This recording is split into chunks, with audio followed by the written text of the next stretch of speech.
Pinanatili ni Beth ang diretsong tingin sa pader. Nagkunwari siyang bingi sa pagtawag nito sa kanyang pangalan.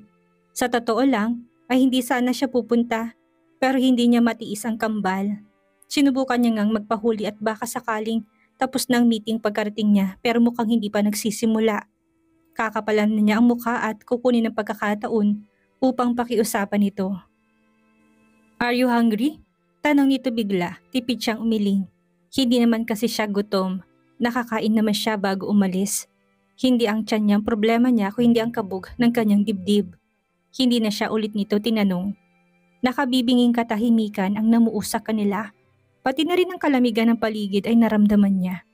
Akmang magsasalita siya ngunit may dalawang lalaking pumasok mula sa pinto. Napatayo si Lyndon kaya tumayo rin siya kaagad. Maliit siyang ngumiti kahit pa hindi siya tiningnan ng mga to. Parehong blonde ang buhok ng mga lalaki at asul ang mga mata. Halatang banyaga. "Good evening, Mr. Ocampo. Thank you for giving us time." Ani na lalaking medyo mahabang buhok. Naglahad din ito ng kamay kay Lyndon. Ngumisi si Lyndon at tinanggap ang kamay nito. Pagkaraan ay pinaupo na niya ang mga ito. "Thank you for your time as well, Mr. Hanford and Mr. Raquel. I bet the travel is quite tiring," sagot ni Lyndon. Pinalobon niya ang mga pisngi. Mukhang mainip siya sa daloy ng usapan. Hindi balit magtsatsaga siya upang hindi makatulog. Nilabas na lang niya ang maliit na notebook at ballpen. Sa cellphone sana siya magtitipa ng mga importanteng detalye, pero ayaw niyang isipin ng mga ito na hindi siya nakikinig. "This is my secretary, Miss Bethany Del Rio." Tinig niyang pakilala sa kanya ni Lyndon. Nagangat siya ng tingin at ngumiti. Binati naman siya ng dalawang banyaga. "She looks pretty, young." Papuri sa kanya ni Mr. Raquel. Agad na nag-init ang mga pisngi niya. Ganun ba siya ka-fresh tingnan? O dahil baka mahilig lang talaga sa exotic ang mga foreigner? Kaya ang bata ng tingin sa kanya. Binigyan niya ng ngiti ang lalaki at akmang magpapasalamat. Ngunit malakas na tumikim si Lyndon. Nabaling kay Lyndon ang atensyon nila. "Shall we start while waiting for the food?" May otoridad nitong tanong. "Sure, let's get down to business." Ngumiti pa si Mr. Hanford. Pasimple siyang napairap, hindi yata alam ni Lyndon ang getting to know each other. Nagmamadali yata ito't gusto nang simulan ang usapan. Tahimik siyang nakinig. Na-miss niya rin ang ganitong meeting kahit paano. Kaya lang tila nililipad ang isip niya sa kung paano mapapapayag si Lyndon bukas. Sana hindi ito nagmadali na umalis pagkatapos ng meeting. Napakurap siya noong may maglapag ng plato sa harap niya. Nahihiya siyang umiti sa waiter, parang kanina pa siya nag-space out at hindi niya masundan ang mga pangyayari. "Thank you." Pagpapasalamat niya sa waiter noong lagyan nito ng wine ang wine glass niya. "As I was saying, I have contracted the best engineer and architect for this condominium project. Your money won't be put to waste. If you want, I can give you each a condo unit once it is done, so that you have a place to stay whenever you want to visit here." Pagpapatuloy ni Lyndon pagkatapos makaalis ng waiter. Sabay na sumang-ayon ang dalawa. Nag-usap pa sila habang siya ay kumakain na. Hindi niya nga alam kung nakatulong ba ang presensya niya roon o hindi naman. Mukha kasing hindi naman kailangan ni Lyndon ng sekretarya. X&X Haven will be the name. "Are you okay with that?" Tanong ni Lyndon sa dalawang investor. "X&X? Where did you base the name?" Kuryosong tanong ni Mr. Hanford. Hindi naman ito mukhang galit, kuryoso lang talaga. Napaubo si Lyndon kaya't napatitig siya sa lalaki. Hindi ba nito alam kung saan ito kinuha ang X&X? Natigilan siya. "X&X? Sander and Siren?" Mahinang usal niya sa sarili. Humawak ang mga labi niya at napasulyap kay Lyndon na nahuli niya sumulyap sa kanya. "I just thought about it randomly," sagot ni Lyndon. Napanguso siya. Assuming lang ba siya talaga? Sa bagay, malabong pangalanan nito ang kondo na gamit ang initial name ng mga anak niya. Nangingit-ngit ang kalooban niya. Tila may hirapan siyang kumbinsihin ito lalo pat mukhang may tampo pa rin ito sa mga bata. Natapos na lang ang meeting at nakaalis ng dalawang investor ay hindi pa rin siya makaisip ng paraan. "If you plan to stay here, well I don't." Ani Lyndon dahilan upang lingunin niya to. Nakatayo na ito't mukhang paalis na. Nataranta siya at tumayo kagad. Hinagilap ang bag niya at sumunod kay Lyndon. Kinurot niya sarili habang nakabuntot dito. Pwede na siyang magtanong pero hindi niya magawa. Nakalabas na sila sa restaurant at hindi pa rin siya makabuo ng salita. Magta-taxi ka? Bigla ang tanong nito. Ha? Taxi? Disoriented niyang tanong. Nagsalubong ang kilay nito. Bumuntong hininga tinaas ang kamay para pumara ng taxi para sa kanya. Ako na. Ay, kidlat! Napatalon siya't napasigaw matapos ng pagguhit ng matalim na kidlat sa langit. Sinabayan pa yun ng kulog. Wala pang ilang minuto ay bumuhos ng malakas na ulan. Wala silang magawa kung hindi umatras upang makasilong. I guess I have no choice but to send you home. Bumuntong hininga pa ito na tila labag sa loob nito ang gagawin yon. Tinamaan ng pride niya dahil doon. Pinagsalubong niya mga kilay at pilit tumanaw ng taxi kahit wala siyang makita dahil sa lakas ng ulan. Maghihintay na lang ako na tumila ang ulan, bulong niya. I hear there is a super typhoon. Ah, super typhoon? Bakit hindi ko alam? Shit, baka matakot ang kambal sa kulog at kidlat. Taranta niyang hinanap ang cellphone upang makatawag kay Manang Lupe. Ngunit pinigilan ni Lindon ang palapulsuhan niya. Are you crazy? Gusto mo yatang tamaan ng kidlat? Sarkastiko nitong tanong, napailing ito habang siya'y umawang ang mga labi. Nag-aalala lang sa mga anak ko. Bigla siya nitong binitawan sa kamay. Sunod na lang niyang nalaman ay naghubad ito ng coat. Kinabig siya palapit at pinantakip sa ulo nilang dalawa ang coat nito bago siya hinila patakbo sa kung saan ang sasakyan nito. Hingal pa siya noong makasakay sa loob. Agad siyang inubutan nito ng tissue na pamuna sa basa niyang braso. Iyahatid kita pero matatagalan dahil mahirap makita ang daan. Imporma nito. Tahimik siyang tumango, sinundal ang ulo sa upuan. Gusto na lang niya umuwi ngayon at yakapin ang kambal. Mukhang wala namang pasok bukas dahil sa bagyo. Hindi rin siguro matutuloy ang event sa school. Shit, the rain is getting heavy. Napamulat siya at sinilip ang labas. Sobrang lakas na ng ulan at tila babaha pa. Madilim na rin ang paligid. Bakit kasi hindi mo narisked ang meeting? Alam mo naman palang may bagyo, parinig niya. I know there's a coming typhoon but I didn't know it would come tonight. May diing sagot nito. Humalokip-kip siya. Sobrang layo pa ng kondo at delikado ng daan. Nag-alala siya para sa mga bata. Baka umiiyak na si Siren dahil sa ulan. Hindi ba talaga kaya? Kailangan kong umuwi. Humina ang boses niya. Sarkastikong umisi si Lindon. Do you really think I want to be in this situation? Gusto na rin kitang ihatid pa uwi. Seeing you sitting beside me is a torture, Miss Bethany. May himig insulto sa tono nito. Imbis na pabalang na sumagot ay tinikom niya ang bibig. Baka mas lalo siyang hindi ihatid pa uwi. Pero nagulat siya nung tinigil nitong sasakyan sa gilid. We can stay here for the night and go home once the rain stops. Imporma nito bago kinalas ang sariling seatbelt. Nagtataka man kinalas niya rin ang seatbelt.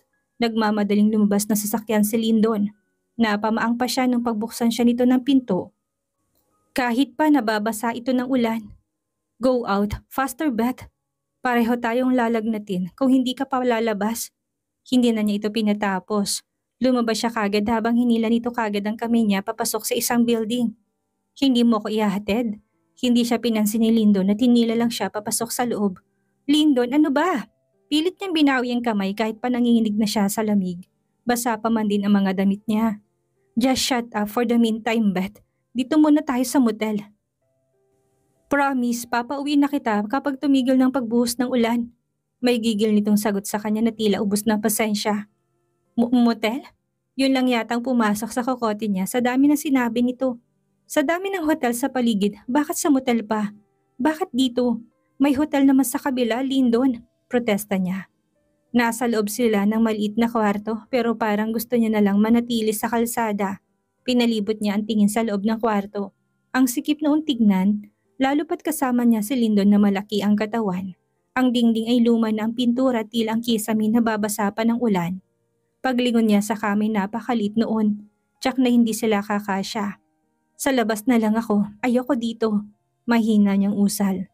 Do you really want to die outside? Magkakasakit ka sa lamig. Sermon ito habang binubuksan ng malit na cabinet. Pinirma niya mga labi at niyakap ang sarili. Basang-basa siya ng ulan at walang ekstrang damit.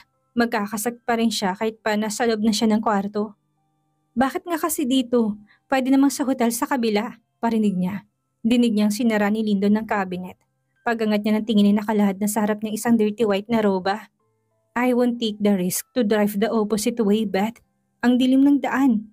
Paano kung may makasalubong tayong sasakyan at maaksidente? Tinitigan siya nito dahilan upang magyuko sila muli. It's better safe than sorry. May kambal ka pa namang anak. Dagdag pa nito, nakagat niya ang labi dahil doon. May punto ito. Mahirap maaninag ang daan at baka mapahamak pa sila kung nagpumilit siya. Take a bath first. Kukuha ko ng mga ekstrang damit sa sasakyan ko. Utos nito bago bitawan sa kama. Ang robang inabot nito, basta na lang din itong lumabas. Nilingon pa niya ang saradong pinto bago bumuntong hininga. Gusto niyang umupo ngunit baka pati kama ay mabasa. Sumusuko na lang niyang kinuha ang roba at pumasok sa banyo. Maging ang banyo ay masikip. May shower naman pero walang bathtub, wala ring heater. Tinis niyang lamig na tubig. Nang matapos, inilagay niya sa sink ang mga damit niya dahil wala siyang makitang sampayan. Mahigpit niyang tinali ang roba. Mahirap na't baka kumuwala sa katawan niya. Pagkalabas ay kaagad niyang sinindihan ng maliit na electric fan upang patuyuin ang kanyang buhok. Umupo siya sa kama at sinusuklay ang buhok. Nung saktong bumalik si Lyndon. I have extra white shirt and a boxer. Wear it. Anito bago nilapag sa kandungan niya ang mga damit. Napatitig siya doon pero mas napatitig siya sa cellphone na nilapag nito sa maliit na side table. Bago pumasok sa banyo, bitbit ang tuwalya. Napalunok siya, naiwan niyang bag sa sakyan nito. Sana pala pinakuha niya. May signal kaya, gusto niyang makitawag. Baka hinahanap na siya ng mga anak niya. Bumuntong hininga siya, ilang beses ring pabalik-balik ang tingin niya sa cellphone nito. Nahihiya siyang humiram lalo pat hindi sila close. Nakatitig pa nga siya doon noong bumukas ang banyo at niluwa noon si Lyndon. Nakapulupot sa bewang nitong tuwalya, bali walang lamig dito. Agad siyang nag-iwas ng tingin nung tumikwas ang kilay nito. Hindi ka ba sisipunin? Magdamit ka lang kaagad. Simpleng sermon niya. Kung siyang nakaroba ay nilalamig pa rin, paano na kaya ito nahubad ang pang-itaas? Isa lang ang robe nila at binigay ko sa yung extra kong damit. Isuot mo na lang. I'm fine having nothing. Nang mulang mga pisngi niya, gusto niyang ipilit sa lalaki mga extra nitong damit pero napatanga siya nung kuhanin nitong electric fan at iharap sa may bintana. Pagangat ng tingin niya doon ay sinasampay nito sa manipis na alambre ang mga hinubad niyang damit kanina. Napatayo siya pero hindi makapagsalita. Natatameme sa nakikitang hubad nitong malapad na dibdib. Sa bawat taas na mga braso nito upang magsampay ay nagfe-flex ang mga yon. Nakadagdag pa sa pagkalalaki nito ang buhok sa kilikili. I wash your clothes. Hindi sigurado kung matutuyo ngayon but I hope so. Imporma nito bago sinabit ang panty niya. Biglang bumulusok lalong init sa mga pisngi niya. Gusto niyang agawin ang mga yon ngunit napasigaw siya matapos mamatay ang ilaw. Dumilim ang paligid dahilan upang hindi siya makagalaw.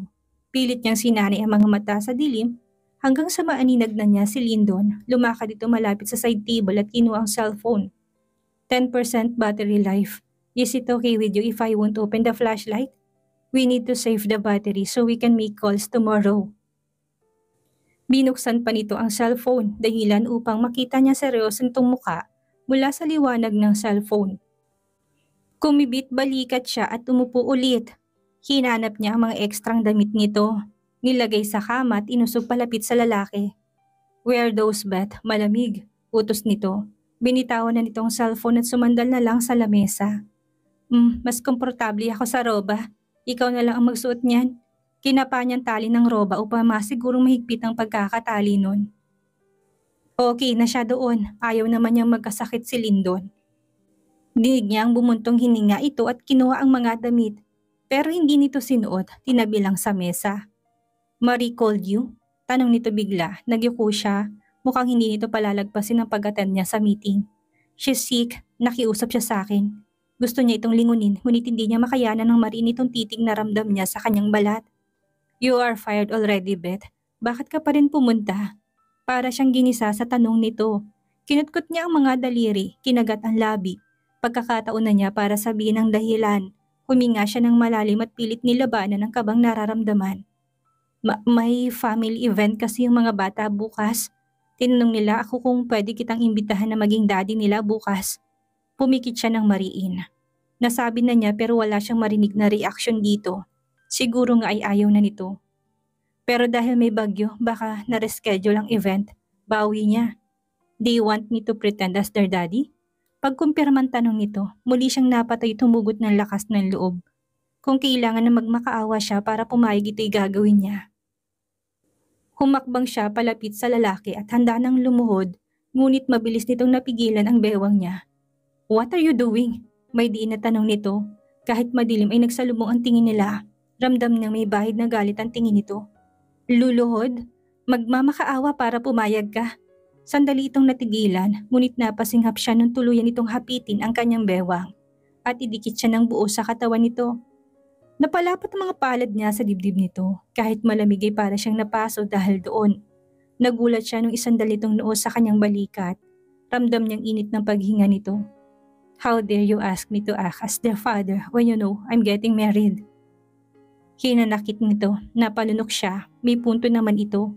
Ayaw naman niya talaga pero ayaw na rin niyang mabuli si Sander. "Is it just what the kids want? What about you?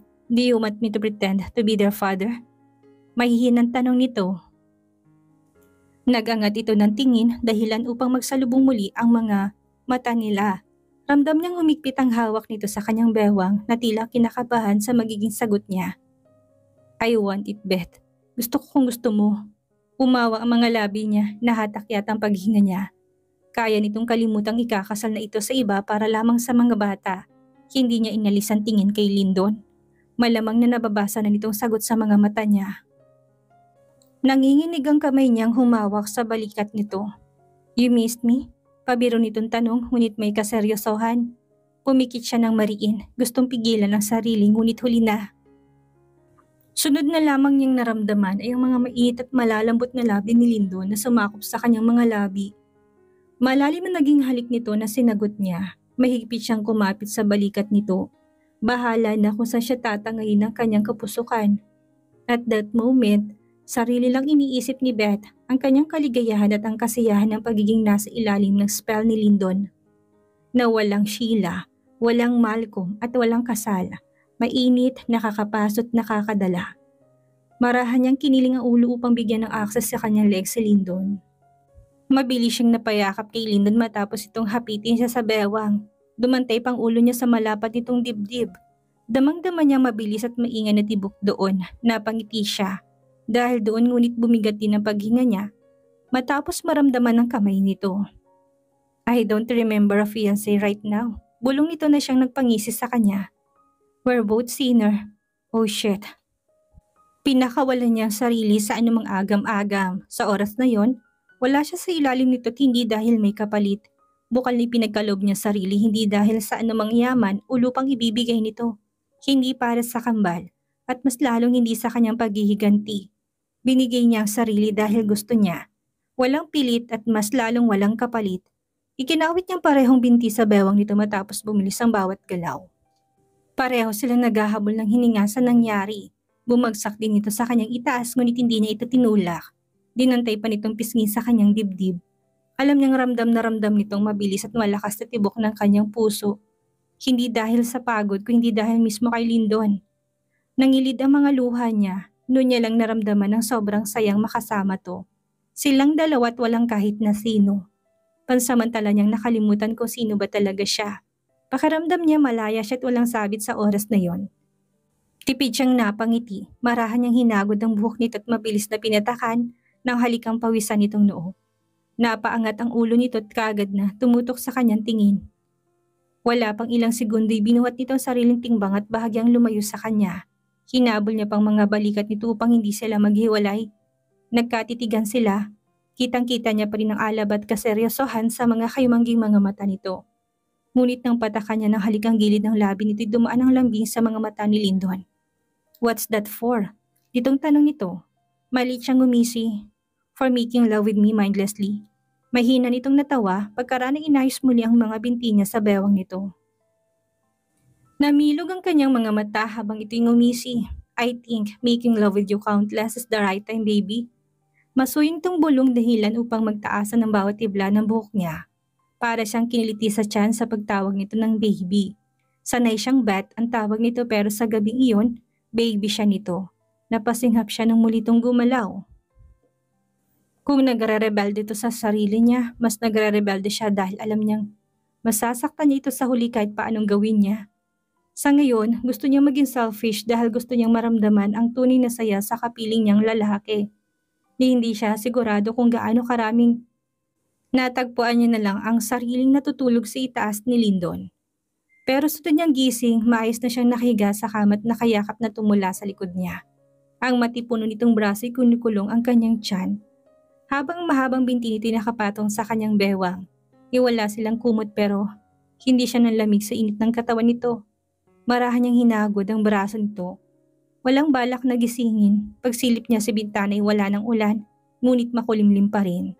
Sandali siyang natigilan matapos maalalang kambal. Panigurado ay natakot ang mga to. Doon niya napagtanto ang tunay niyang kalagayan at sitwasyon. Pero wala siyang pagsisisi sa pinagsaluhan nila ni Lyndon.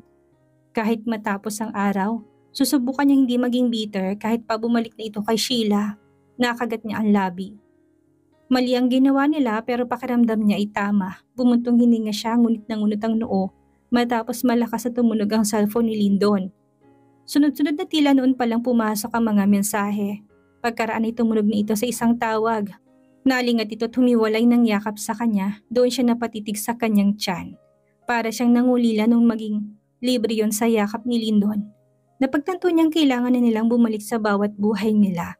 Mukhang hindi na rin niya ito mapapakiusapan na sumama sa sunod na schedule ng event.